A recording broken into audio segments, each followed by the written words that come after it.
Hey guys, this is Ankit Saini and you are watching the mentors classes.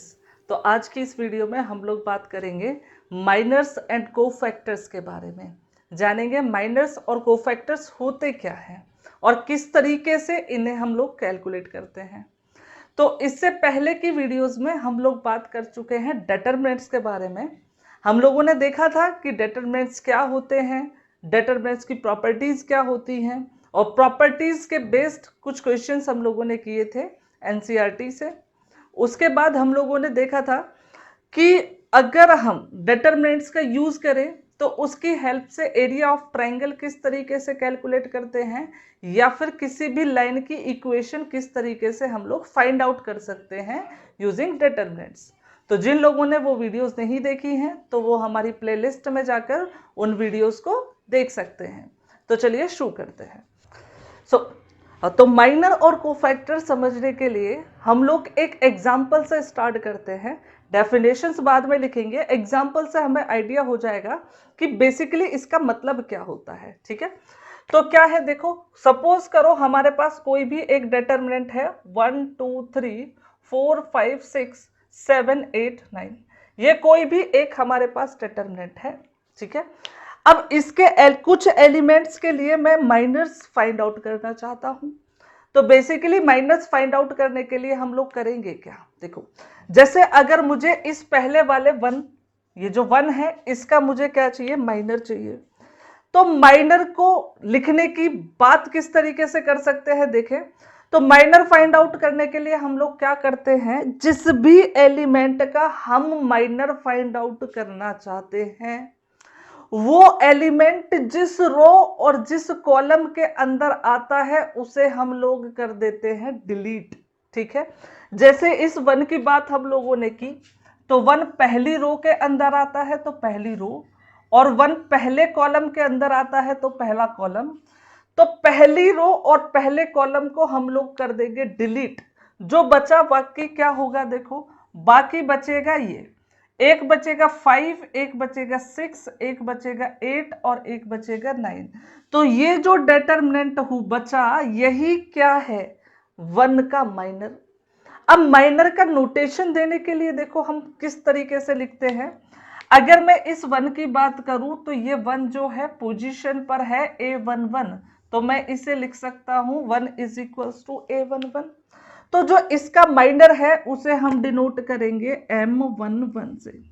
ठीक है, तो ये तो हो गया इसका माइनर, है ना।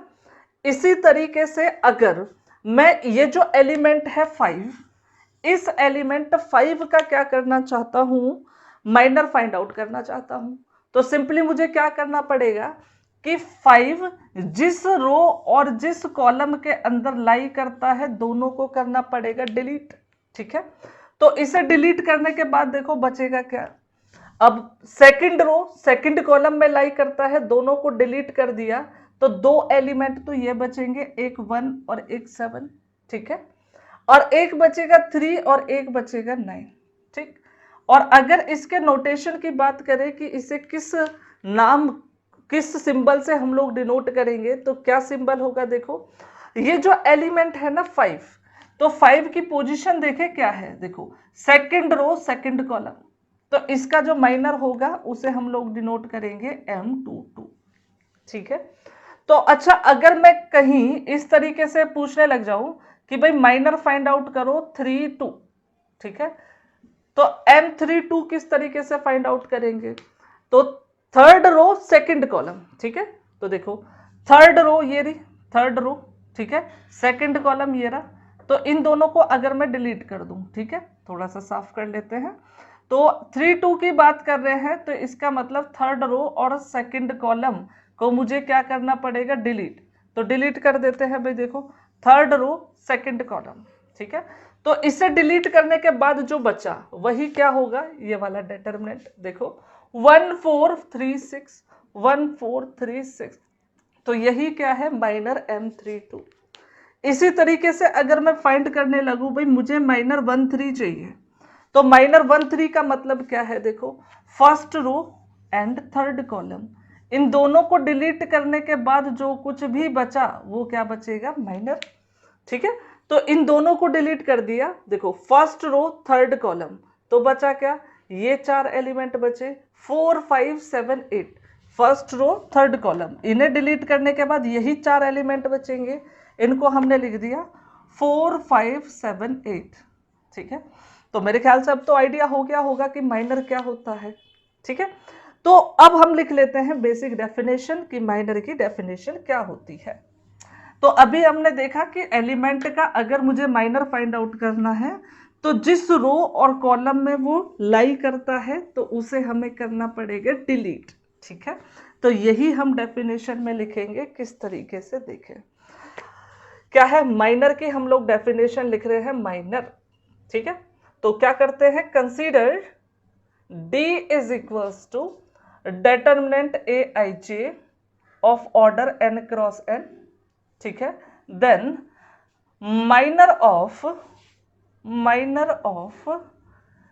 Aij is denoted by Mij and defined to be a determinant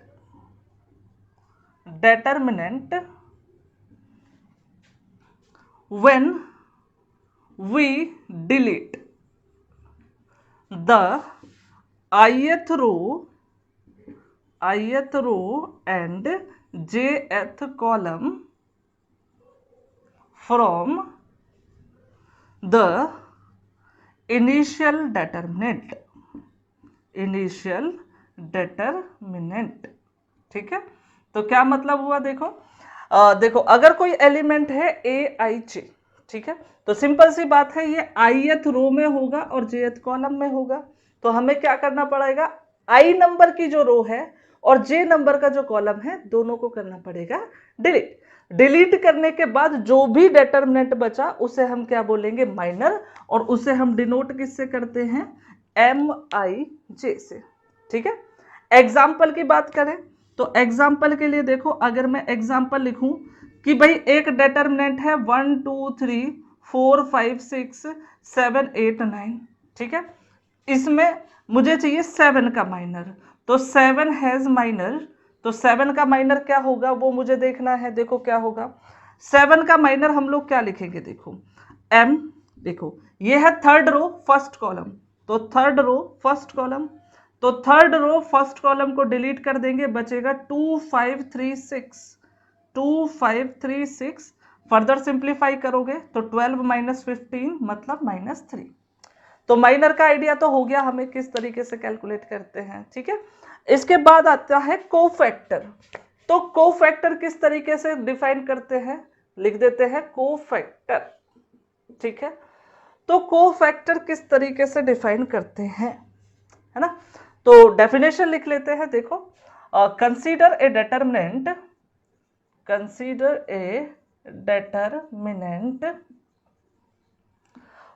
D is equals to बिल्कुल same Aij of order n, हमने कोई डेटर्मिनेंट लिया।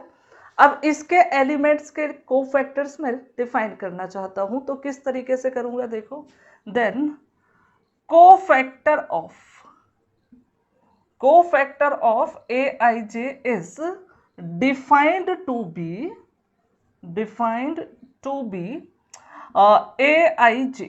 ठीक है, तो सबसे पहली बात नोटेशन की, तो अगर किसी भी एलिमेंट Aij की मैं बात कर रहा हूं तो उसके कोफैक्टर को हम लोग डिनोट करते हैं कैपिटल Aij से, है ना, और डिफाइन कैसे करते हैं, देखो -1 raise to the power i plus j into Mij।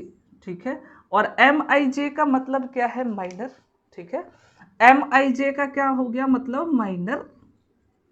ठीक है, और इस डेफिनेशन को किस तरीके से हम लोग ध्यान रख सकते हैं, देखो माइनर तो पहले से ही था, माइनर हम लोग कैलकुलेट करना सीख चुके हैं।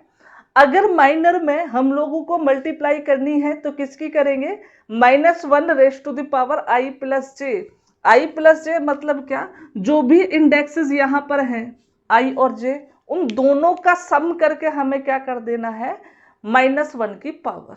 ठीक है, एग्जाम्पल के लिए देखो इस वाले एलिमेंट की ही मैं बात करूं, है ना, M31 इज इक्वल टू 2536। तो ये वैल्यू कितनी आई थी? -3। अगर मैं इसी का ही कोफैक्टर फाइंड आउट करने लगूं तो किस तरीके से लिखूंगा? देखें, also cofactor of 7 in last example. अगर लास्ट एग्जाम्पल की बात करें उसमें हम कोफैक्टर देखें 7 का, तो क्या होगा? देखो A, अब ये एलिमेंट था 3 1 पोजीशन पर, तो ये हो जाएगा A31।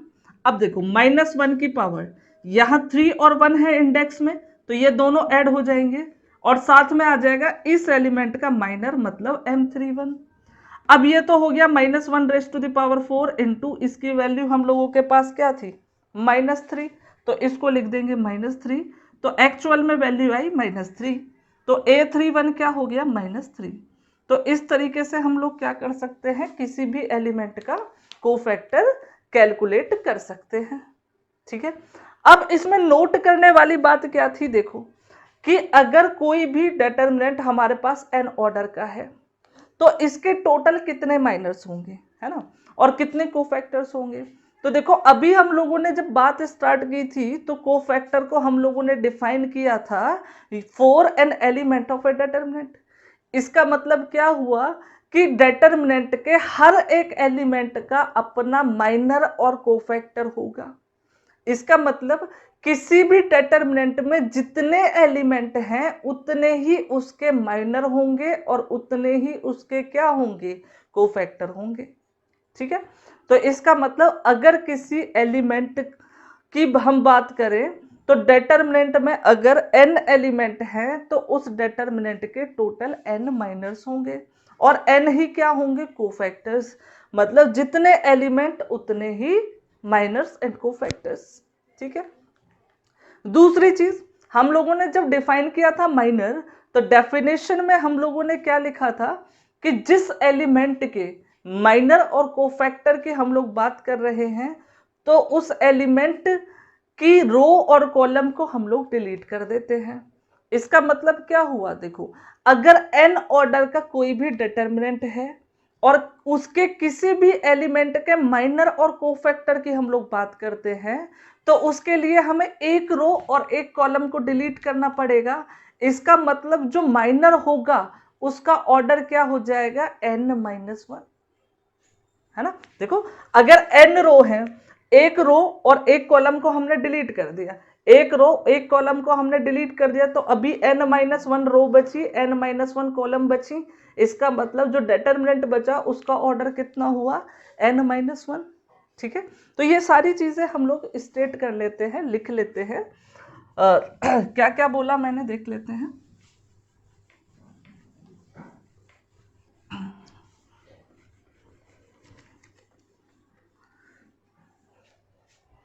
ठीक है, तो मैंने क्या बोला कि अगर हम लोग बात करते हैं नोट पॉइंट की, तो नोट पॉइंट में क्या लिख सकते हैं? Number 1, if D is n या a determinant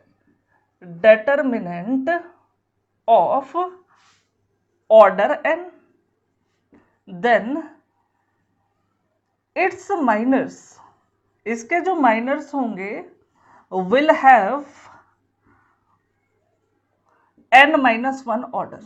ठीक है, तो जितने भी माइनर्स होंगे उनका ऑर्डर क्या होगा? n-1। दूसरी चीज क्या है?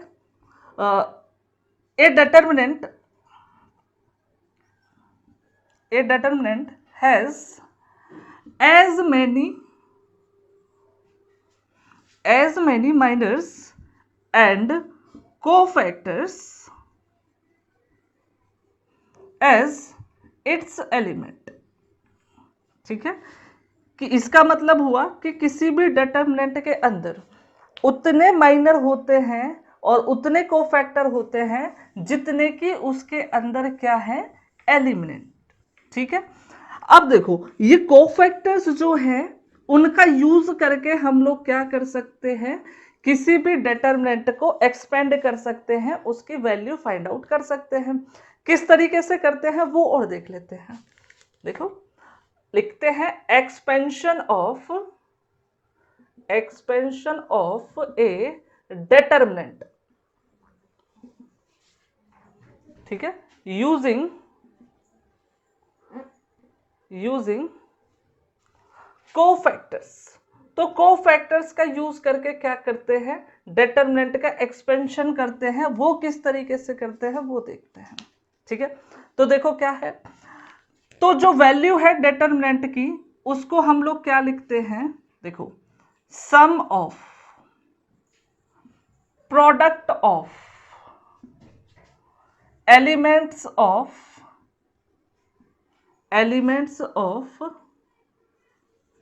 ith row with their cofactors।